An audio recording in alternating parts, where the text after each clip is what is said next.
The Clipper race teams have been soaking up the sun in Sydney this week after completing the latest stage in their 11-month global series. 4 races and 16,000 nautical miles into the 11-month, 40,000 nautical mile marathon. And they've also had time for some Christmas parties, Aussie style, complete with garden barbecues.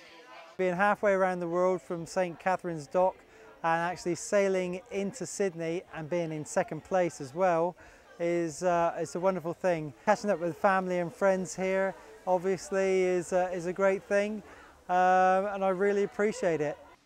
But then it was back to business as usual to start preparing the yachts for their next race.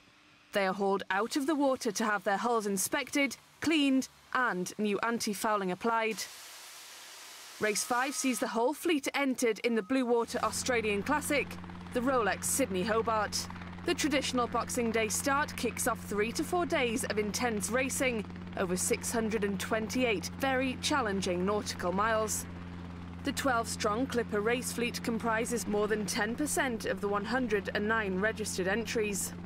Every Boxing Day there's the famous start out there in Sydney Harbour, and whether it's raining or whether it's glorious sun, it's still an absolute spectacle. So it really is an event that brings sailing purists and also the public together. At a pre-race press conference, the strong showing of female crew includes sibling rivalry from British sisters Leo and Caroline Bowen, competing on different boats.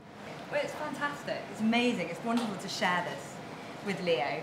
And I think we're both really grateful that we're on very competitive boats. And at the moment, I think we might be tied on points. Or no. Garmin is 1 point above Qingdao. We are currently beating you. There's also an Olympic and Commonwealth gold medalist sprinter taking on a very new challenge. Being a sprinter, this is a whole other world for me. I'm used to very fast, lots of recovery. This is an ultra endurance sport, and yeah, it was definitely a shocker. All eyes are now turning to the weather that's in store. So conditions for the start of this year's race, they're going to hinge very much on the next strong cold front that will come across New South Wales, which will come through on Boxing Day. And the timing of that front is going to be really crucial for the conditions for the start of the race. If a low does develop east of Tasmania, it could get quite messy. There's some strong winds out there. Could be up to 50 knots perhaps.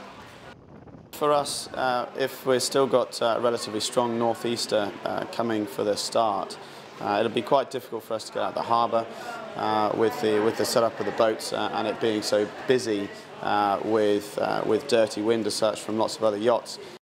And all that remains is for the starting cannon to fire in the harbour on Boxing Day to get the 5th stage of the Clipper Round the World Yacht Race underway in the 71st Sydney Hobart.